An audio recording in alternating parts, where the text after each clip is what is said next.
Check it out, gentlemen. Nowadays, we as men have been kind of desensitized against using all of our senses when relating to women, and especially when we're creating romantic interest on the part of women. It's only about, well, watching and listening, and we all know why. Well, my guest today is named Catherine Allman, and she is a tantric expert who's going to show us the quick and easy way to use all five senses when relating to women. And if you already know how sensual women are, you know how this is going to be a massive, massive game changer for your success with women. Excellent episode coming up. Don't touch that dial.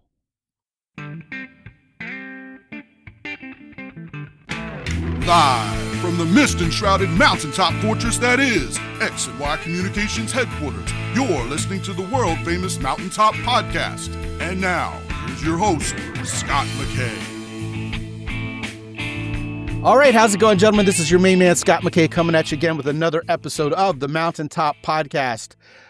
Do you know how it is when you're like watching dirty movies and you can really only hear them and see them, and yet somehow you're thinking maybe this might obviate the need for me to have a real girlfriend? Well, you know, I've been telling you that's probably not a good idea, and that's probably settling for less than you deserve in this life. Well, what you're doing is you're leaving out 3 of your 5 senses. And I know that sounds pretty tasty, if not stinky, but you can't touch those women, you can't you can't smell them, and you can't taste them. Well, I've got a woman today who's going to blow the lid off of everything having to do with that whole topic. She's an expert in it. And before we talk to her and before we introduce her, I want to remind you guys that we are on the web at mountaintoppodcast.com. If you're not a part of the Facebook group, it is the Mountaintop Summit on Facebook. Hope to see you there. And all over social media. You got your TikTok, you got your YouTube, you got your X. Everywhere like that, I'm at Scot McKay, ScotMckay, except for on Instagram. I was not as early an adopter there, so it's at Real Scot McKay there. My guest is indeed Catherine Allman. She's from Joshua Tree, California, and that is just a neat part of the world. There's a great national park there. If you're a U2 fan and you've ever heard the album Joshua Tree, that's what's on the cover, is one of those trees that looks like a craggy old dude. But they're very cool to see entire forests of them in the desert. And Catherine is the author of a book called, simply enough and accurately enough, Tantric Dating, Bringing Love and Awareness to the Dating Process, which we all need more of. Catherine, welcome to the show. Thank you, Scott. I'm still laughing over here about your intro there. I really enjoyed that. Well, I'm glad you enjoyed it and weren't offended by it. That says a lot about you, me, and our audience. But I mean, it's really the visceral truth, isn't it? I mean, Totally true. if you're just watching porn, that's all you're doing. You're watching and listening. And it's funny because, Catherine, I know a lot of guys who wish the girls would shut up. They don't even want them to sound like anything. They just, all right, I want to see this, and that's it. Talk to me about, first of all, what tantric dating is, and then you can kind of segue that into how it became a 5 senses thing. Yeah, sure. I've studied Tantra all my life. I know that sounds like it's just like one long orgy, but Tantra is really about learning how to live with more love and awareness and having the greatest sex possible, which is not always the same way we're taught. So earlier in life, I lived in a Tantra ashram in India, and the way people met there was very different than here in the West. Everybody was friends first. And I know here that sounds like that's like the death. Friend zone, that's death. But there, it was like everybody was friends first. And then after you became friends, you decided if a sexual relationship made sense. And then I came back here and started looking for my husband. And I noticed that the dating scene here He had disappeared while you were gone. He had wandered off. Pretty much the dating scene was pretty much the opposite here. It's like, friends is not what we're looking for. We're looking for the hit on that person looks like a movie star. I want to date them. And well, that was always my secret. It doesn't really work, does it? Not for me, no. Everybody likes a good-looking person. I mean, I do as much as anyone else. But if that's the criteria, It usually doesn't work out. So, we've all had that experience where as a relationship didn't work out, and you're kind of thinking what happened. You're like, wow, I knew right from the beginning it wouldn't work, but they were so cute. I went ahead anyway. It's interesting you talked about this aspect of being friends first. Hmm. What I think has happened is we have been hit constantly with the idea of the just be friend zone so much, and how, just a terrible place it is to be banished to, that I think people have forgotten that the rough part of the just be friend zone is the word just, not the word friends. Interesting. Yeah, because I don't know if your listeners have heard of John Gottman, but he's a big poobah relationship expert. And he did a study where he actually stuck people up to electrodes and stuff and found out that of successful couples, of male and female, 69% said the friendship was the most important part of their successful relationship. So when we go out dating, we're not looking for friends. That doesn't make sense. We're looking for the wrong thing. We're looking for our best friend. We want to look for our best friend who's also our best sexual friend. That's the best, isn't it? Yes. And one thing we learn in Tantra is that the best sex comes when you are friends. We've had someone recently on this show talk about that. When you can And trust someone totally. Oh, sorry. yeah, no, that's exactly right. And I trust you totally to continue if you'd like. When you can trust someone so totally to that they're not going to laugh at you or diss you or be thinking that they would rather be with someone else or fantasizing about someone else or whatever. If they're like really totally with you, they accept you totally. This is where you're going to have the best sex possible and the best relationship possible. So I think the whole dating scene is set up for us to look for the wrong thing. And the only sense we're using is our eyes. Especially on apps, which I have pronounced dead as a doornail relatively recently. I just think people are very much frustrated every time they open an app, and it's just the same thing. You have a millisecond to decide whether this person is your soulmate or not, or even someone you'd want to hop into bed with. And it just doesn't work that way. I think you're onto something. Usually when I think about Tantra, first of all, I think about India, of course. And it's funny because I had a guest on this show who was from India. And one of the things I thought she said that was hilarious was, man, for a country that invented Tantra, we sure are sexually frustrated around here. Talking about how just dating is in Indian, they're still kind of sort of releasing from the whole culture of having arranged marriages over there. Right. So people really don't know how to date. Yeah. And then they look at it from an American or, a Western perspective and go, I don't understand how this fits in. And so it's just kind of the struggle is real over there. But when I think of Tantra, I don't only think of India, I think of connection. It is a connection thing by nature. That's really sophisticated because Tantra is about sex with connection. Not bad for a redneck like me, right? Well, I don't hear that too often. I think most people, when they hear the word Tantra, they think wild orgasms and orgies and all this stuff, which I don't have any problem if people want to do that. It's not my personal thing. But that's not the Tantra I studied. It was more about how can you get closer to your partner? How can you make love in a way that's more connection, looking in each other's eyes, really feeling the love?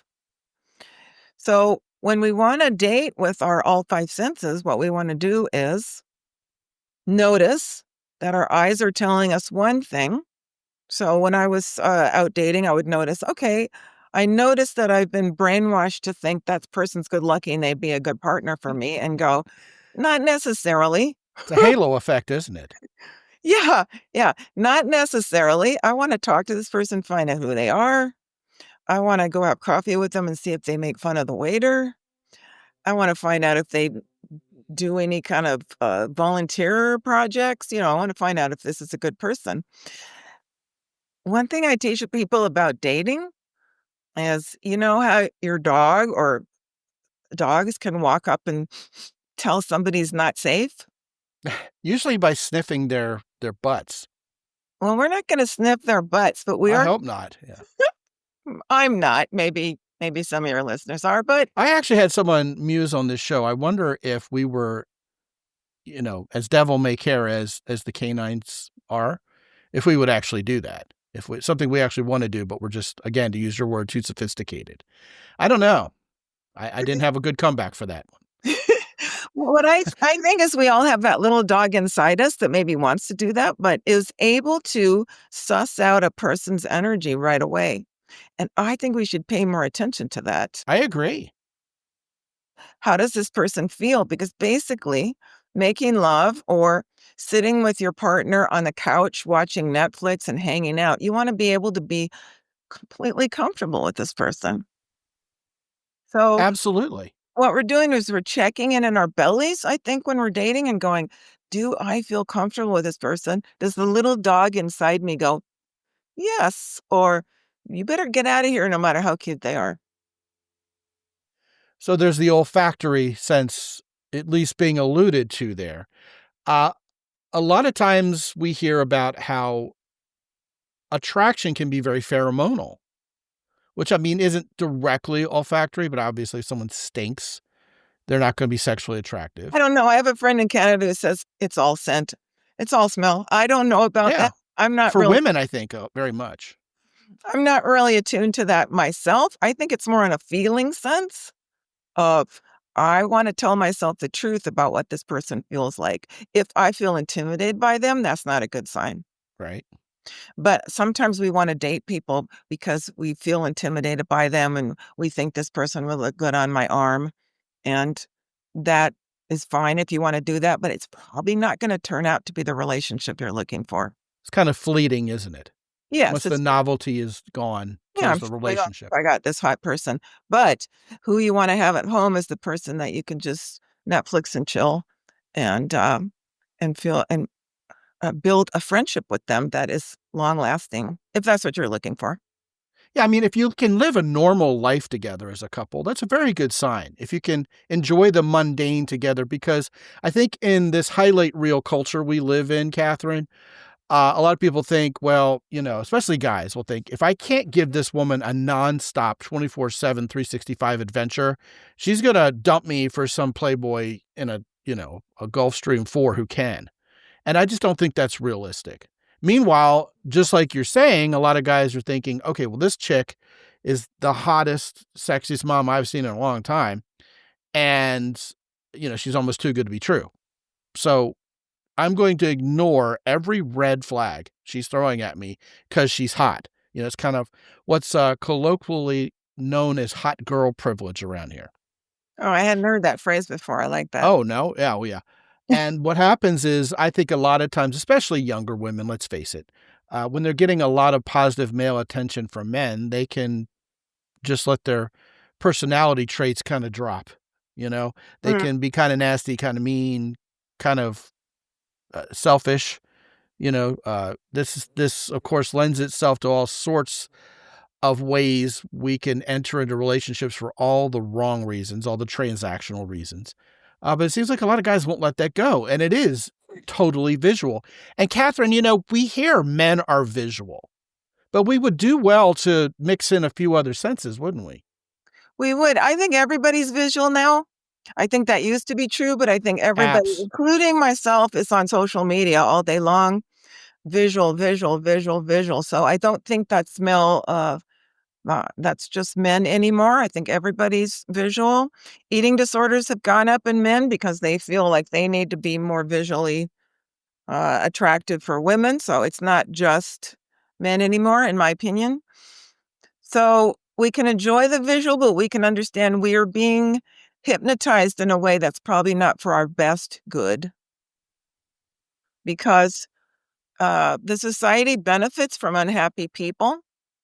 If you think about how advertising all day long is trying to make you unhappy, not feel good enough, not feel fit enough, not feel rich enough, not feel like you own the right things, all day long you're getting these messages. So it's like happy people have fallen out of that. They're just, like you said, living a normal life, being happy, not needing to be something they're not. Well, not just dissatisfied, but angry. Angry at people who think differently than they do, who look differently than they do. It's really crazy. And that's a social media driven phenomenon. When we get out in the real world, if you and I are talking like we are right now, or if I just met you someplace and we started chit-chatting, small talk, we'd probably like each other and have a wonderful human conversation. But most people nowadays are very reticent to do that because of how these conversations go on social media. And I think that's really sad. The first thing we need to do to connect, and these guys know this, I say this all the time, this is my soapbox, is we need to get back out there in the real world, in real life, and actually talk to people. And yes, you can smell them. Yes, you can see them. You can listen to them. You can hug them and touch them. You don't want to touch women too early or too often, obviously. And I think the whole tasty treat part of it comes much later. But all of that really does matter. It factors into a holistic view of attraction and dating and relationship building. Yes, I personally, in my journey to find my perfect husband, which I did do, third, Perfect, huh? No third, ti- pressure there. third time's a charm. Okay. When I was really doing some soul searching and really looking at myself and having to make some difficult changes, one of the things I realized was, yes, I was just as brainwashed as everybody, that I was looking for someone who looked good and met this criteria. And my list of criteria was really long because I thought, I'm older now. I should get exactly what I want. And what it was like a shopping list for somebody who didn't exist. Not to say my husband doesn't meet a lot of that criteria, but to be out shopping with that kind of idea was really getting me in some painful situations. I thought you were going to tell me your husband doesn't exist. Kind of like the imaginary lover thing, Oh, no, from he's here, Atlanta Rhythm section. Yeah. Real guy. Yeah. real Good guy. for you. So I had to do this thing, which is challenge my beliefs and just go, as you said, Scott, go talk to people. I went on 150 first dates just talking to people and noticing what came up for me in terms of what my screening criteria was. With a perfectly lovely person, why was I discounting them? How could I just sit and be in a normal, uh, respectful, friendly situation with people, which is not encouraged in the dating world? Isn't that weird? We're not encouraged in the dating world to just meet people and have an interesting conversation. We're told to discard them as soon as possible, as if they're some kind of trash. Yeah. I think there's this illusion out there that we have lots of options, unlimited options. I mean, we don't live in, a remote village anymore. It isn't the Stone Age. We're not going to uh, have an inbreeding problem because the only people I have to date are within 5 miles of me. You literally have a whole world out there. And it kind of reminds me of the old Devo song, Freedom of Choice, about the dog who found two bones. He licks the one, he licks the other. He runs in circles and drops dead. It seems like we just have too many choices and we're overwhelmed by that. And I get this complaint a lot, actually, from men that, hey, it seemed like it was going really well with this woman I talked to online, and then suddenly she just doesn't talk to me anymore. And what I tell him is, she was talking to you and 17 other guys, and the 18th one came along and someone had to drop off the totem pole. It's just overwhelmed. And then I call it living vicariously through oneself, Catherine. That's what I call it. You think you're out there being social and dating, but you haven't actually met anybody in real life in ages.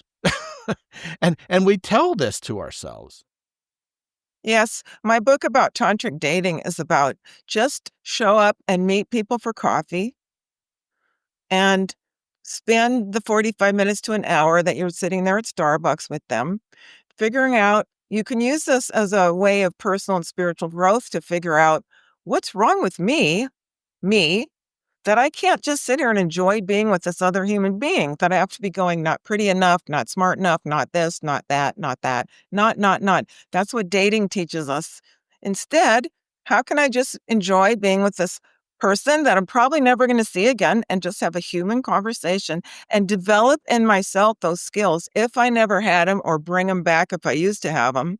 Like you said, Scott, of just meeting people in real life, enjoying the conversation, What do we have in common? We may be poles apart politically or whatever. We can still enjoy meeting another person. And I think that dating in this way opens up your heart to be able to attract someone who's really loving because you have become a more loving person. Yeah, guys, first of all, both you and a woman sitting across the table from each other, both doom scrolling your iPhones together is not something you have in common. That doesn't count. Am I onto something there? Yeah. I would hope that goes without saying, but I don't think it does. Yeah, well, it's the running stereotypical joke right now. You were talking about going and getting coffee. Sometimes you go get ice cream on dates. I'm a proponent of cooking for women. And I am now in my mind bringing that back around to this multi-sensory dating experience. I mean, the crass, overtly masculine sexual part of me thinks of taste as one of the 5 senses that I'm going to use in terms of something direct between me and her. But whatever you're savoring while you're getting to know each other, the coffee, the ice cream, is influencing how you feel about each other and the aroma that comes from whatever you're cooking for dinner. If it's pleasant, then that will be anchored to you as a pleasantry. There's something very real about that. And what I think guys sometimes miss is that as visceral as we are and as visual we are, and a woman's either sexy or she isn't, a lot of times we really want to skip past the romance and the sensual nature of how a woman gets warmed up and turned on, which is very tantric, of course. And we just want to kind of get to it. I mean, we kind of roll our eyes. I mean, how long is this chick going to make me wait? But really, if we learn how to enjoy multi-sensory romance, right, it pays big dividends in terms of not only how attracted the woman will be, but the likelihood that, well, for lack of a better way to put it, that relationship is getting off on the right foot, if you'll pardon the pun. I love that. That's great. Because you're sharing a sensual experience. You're like turning her on to a little entry-level what a sensual experience would be like with you. And it's pretty well known that women don't like to just go for the orgasm. They want to be sensual and play around a little bit and play with the arousal and bring the arousal up, down a little bit maybe. And what you're doing is you're sipping coffee, taking a hike out with beautiful nature, cooking. All these kinds of experiences are letting this woman and you know what it would be like to be in a sensual environment together. And that's going to tell you a lot more about a potential future with someone than what they look like. And the interesting part there is people, I think, especially here in the West, we try to paint Tantra out to be something mystical and complicated. But what you're talking about is extremely tantric. It's very sensual. It's making love in a very sensual way. It can last for hours. Guys can be hard for hours if they're not just going for the orgasm. Obviously, you can't ejaculate and then keep making love for hours. So you would learn how to just make love for longer than you usually do and savor that wonderful connection. Savor all 5 senses. If you're just looking, you're going to not be able to enjoy that. They say women take about 20 minutes to warm up. I think it takes guys about 20 minutes to warm up to being in their hearts and being able to relax and be very sensual and calm that part that wants to I just want to get off here. Because if you do that, then it's over. And why, if the sex is good, why wouldn't you want it to last? Oh, I know. These guys fantasize about everything they're going to do to their sexy girlfriend once they finally get one. And once they get a woman in their bedroom, it's like a little kid at Christmas time. It's tantamount to starving versus savoring an Escoffier feast. You know what I mean? And I don't think women want to be a tool to quench your starvation or your thirst. I don't think that sounds very sexy. I definitely don't. But I also don't think men have been taught that they want that kind of sensual lovemaking as much as women do. Because the whole male culture is set up to say, get yourself off fast, that's what it means to be masculine, is just get hard and come. And it's like, I think a lot of men really, if they were given permission and had girlfriends that supported it and developed themselves as lovers, would see, that's the kind of sex I want too. I want it to take a long time. I want it to be loving. I want it to be nurturing. I want it to be super erotic that lasts for a while. I don't want to just have our orgasms and then we're done, because a lot of times when we have our orgasms when we're done, we get kind of mad at each other, and we're not really having compassion for the other person. But when we take the time to develop ourselves as lovers, take a long time, use all 5 senses, that affects every part of our lives. Quickly, why do we get mad at each other when we have orgasms so quickly?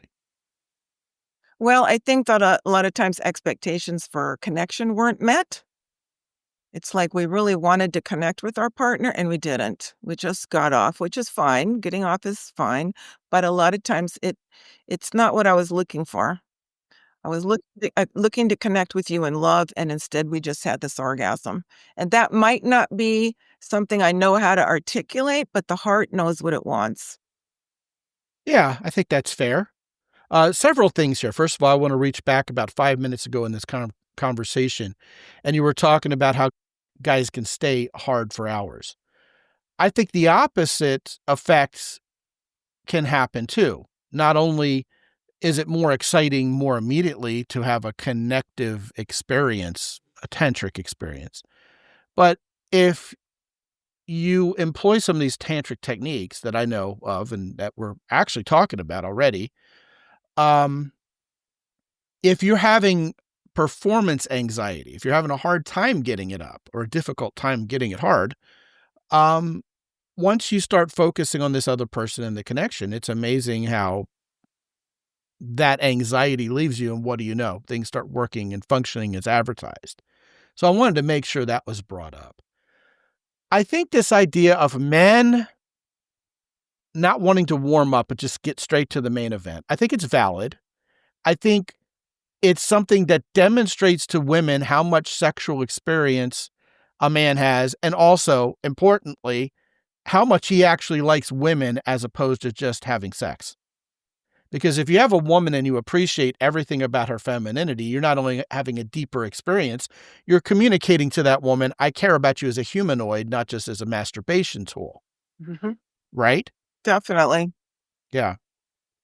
And also, it sounds like you like what you're hearing, so I'll continue. um, a lot of guys, indeed, I mean, they'll drool over a Victoria's Secret catalog. I mean, a few years have gone by. We're in a different age nowadays. But the same guy back in the day would get a chick in his apartment and just tear the wrapping off that Christmas present as quickly as he could. Not even enjoy the underwear. Not even let her take her own clothes off and give her, the little turn around and move her hips a little bit. All that stuff is golden. And importantly, one thing I've always known, even when I was a teenager, is that you don't get firsts a second time. So why not make that first time you hold hands a tingle? The first time you kiss, something amazing. Why not just savor everything as you go? The first time you actually get naked together and start being intimate, what if you didn't go all the way that first time? And, I've had women I've coached say, I always talk like that to guys and they just don't get it. It's like, can we save something for next time? And it's like, all right, we'll save butt sex for next time. And the women's just like face palming. You know what I mean? Yeah. That's not what I was talking about. There's something about savoring everything. It's like if you went to a concert for your favorite band and you had a favorite song by that band and you were thinking to yourself, just get to that great song that I like so I can get out of here in 10 minutes. We don't think like that about anything else except sex. I think there's something to be said for developing yourself as a lover. Oh, yeah. Rather than just somebody who has sex and likes to get off. I mean, if people want to do that, that's fine. But I don't think that that's ultimately going to be very satisfying, or it's certainly not going to get you the kind of relationship you're looking for. So if you want to develop yourself as a lover and want to really become a good, or even maybe you have an aspiration to be a great lover, that was always on my list, what I wanted for this life. So you start, as Scott is saying, if I want to be a good lover, I'm going to taste this strawberry and really taste it. If I'm going to be a lover, I'm going to listen to this song that I don't particularly like and find out what I like about it. Find out what I like about it. I'm going to expand my criteria for who I think is hot. So one thing that happened for me as a result of studying Tantra for a long time is I can find almost anybody's hotness. I don't feel like this person's hot and this person isn't. I'm like, let me figure out how that person who I've been told isn't good looking or isn't hot, let me find their hotness. So if you start developing this ability in yourself to enjoy all five senses, this will show up in the bedroom. This will show up in your relationship as I love women. I love strawberries. I love songs. I can feel the attraction just about everywhere. And I'm developing myself as a man who is a lover of life. And that shows up in the bedroom. It shows up in your relationships. So developing all five senses can not only make you a great lover, but it can give you a much better relationship with everyone. Yeah, and the women and the strawberries will love you back when you love them first. It's amazing. As you're talking, I'm reminded, and I'm aging myself here, but back when I was in high school, 9.5 Weeks came out with Mickey Rourke. And all of us kids thought that was just the dirtiest movie to have actually been able to see because it was all about sex and stuff. But the interesting thing about that movie, have you ever seen it? Have you ever sat down and watched it? I've watched it probably 35 times. Okay. Well, actually, it introduced basically a whole genre known as sexual thriller.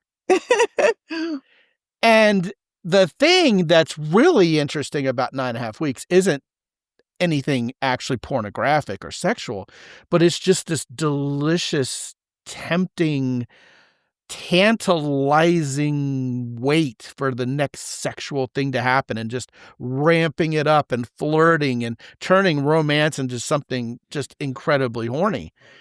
I'm not sure Mickey Rourke in particular ever quite hit the jackpot, in that regard like he did with that movie. There's another movie he made that was quite similar to that and just kind of fell flat by comparison.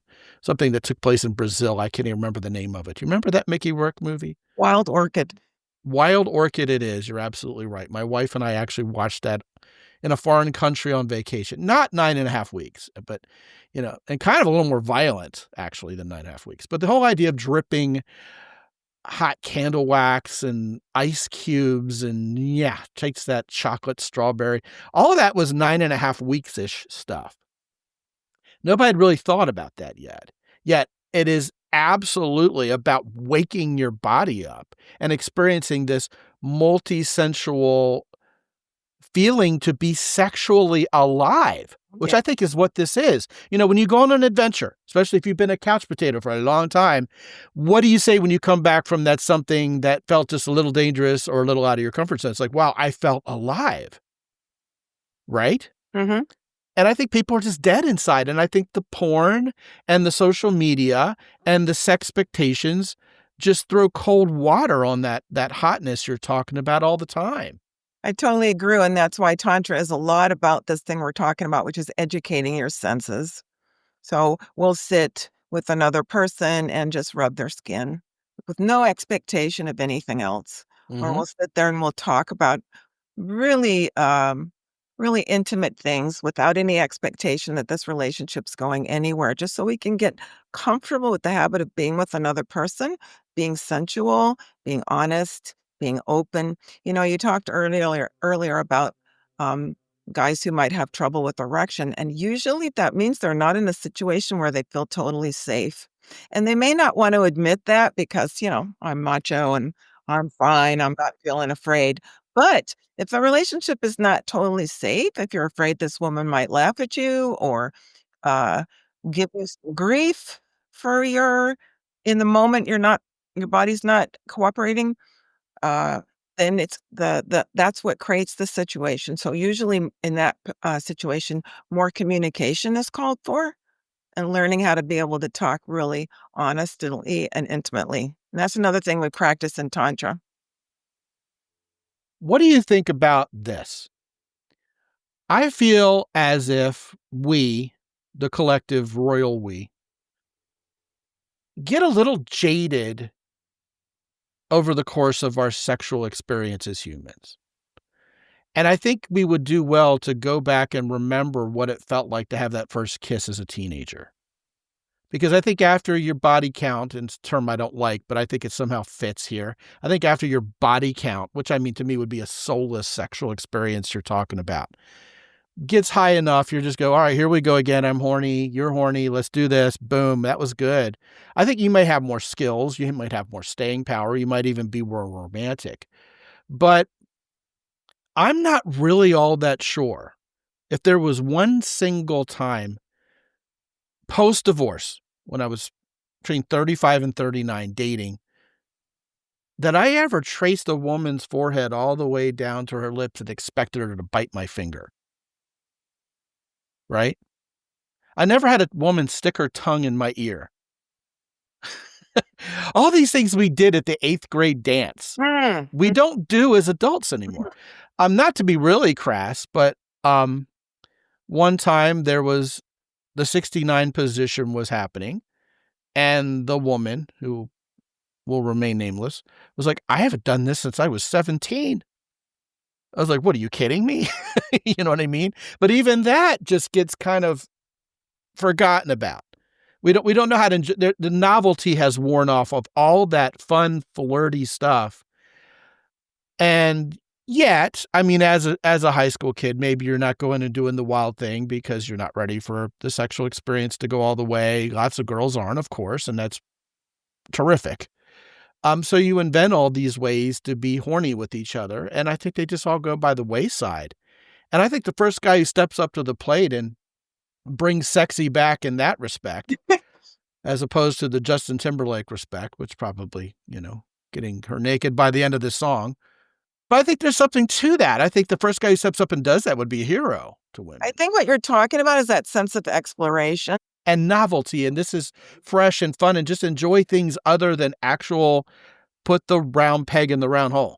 It's funny because we think that porn teaches us so much variety and there's so many more ideas of what you could do. And in a way that's true, but it's all very soulless. Mm-hmm.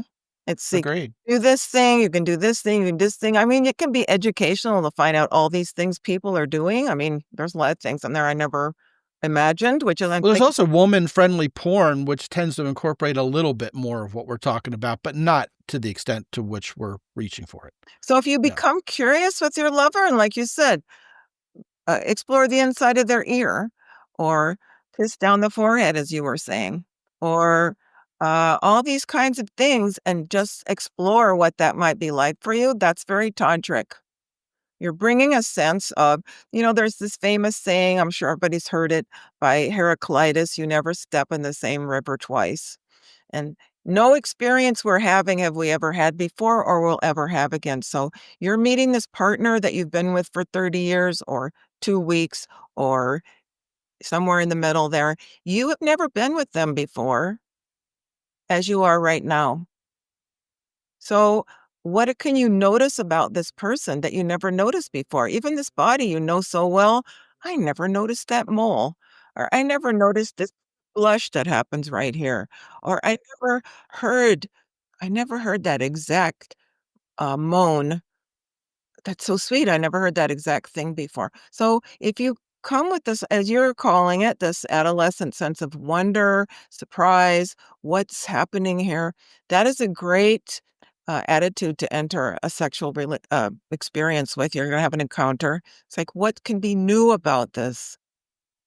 And this will be much to the delight of women, because they'll follow a man's sexual lead and they're starving for this and nobody's giving them that experience anymore. Yeah. Men are hungry for it and they don't know it. Yeah, I agree with that. I absolutely agree with that. That's masculine. And it's like, believe me, women find it very masculine if a man has worked on his skills at being a lover. Very well said. Women know they want it and can't find it. And guys aren't offering it because they don't know they want it too.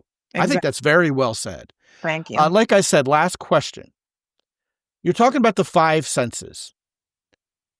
Is there any room in this discussion for like some sixth sense, such as say intuition or anticipation?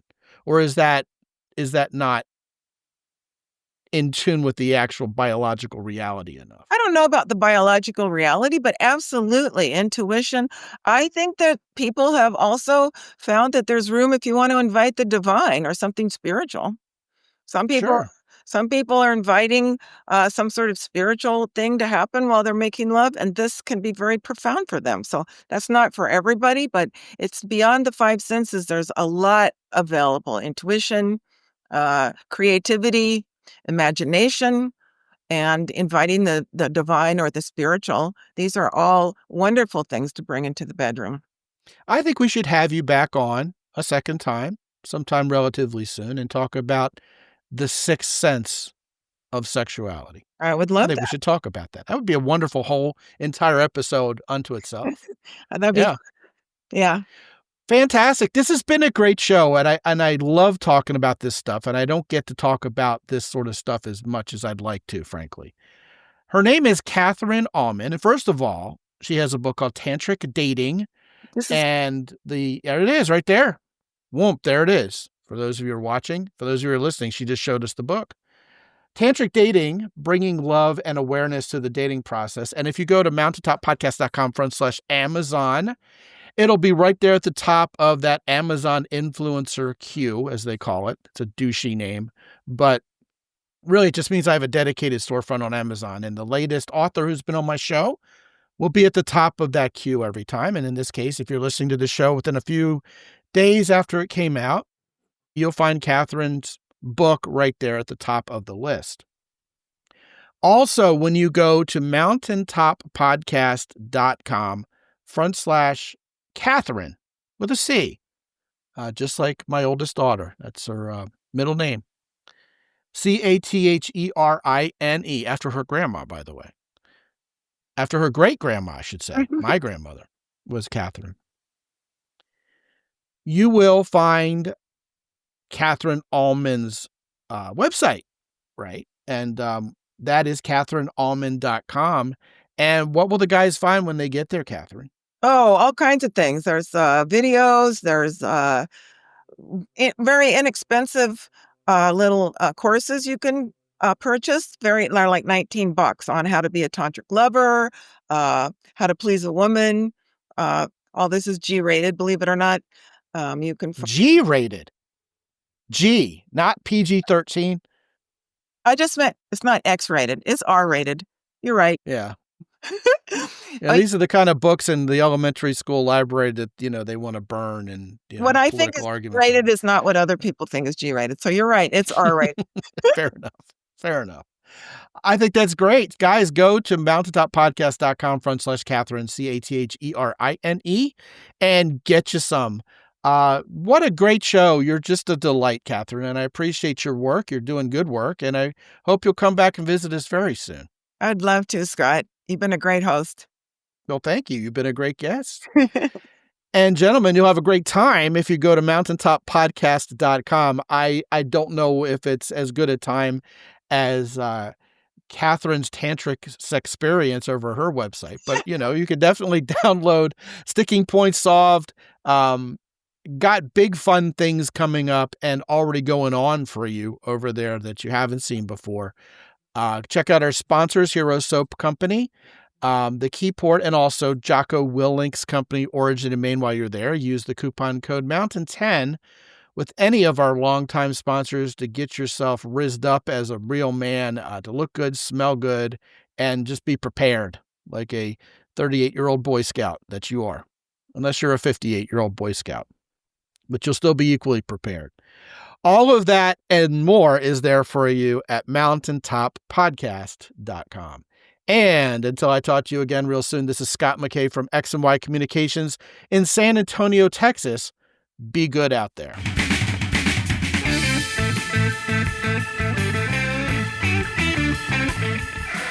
The Mountaintop Podcast is produced by X&Y Communications. All rights reserved worldwide. Be sure to visit www.mountaintoppodcast.com for show notes And while you're there, sign up for the free X and Y Communications newsletter for men.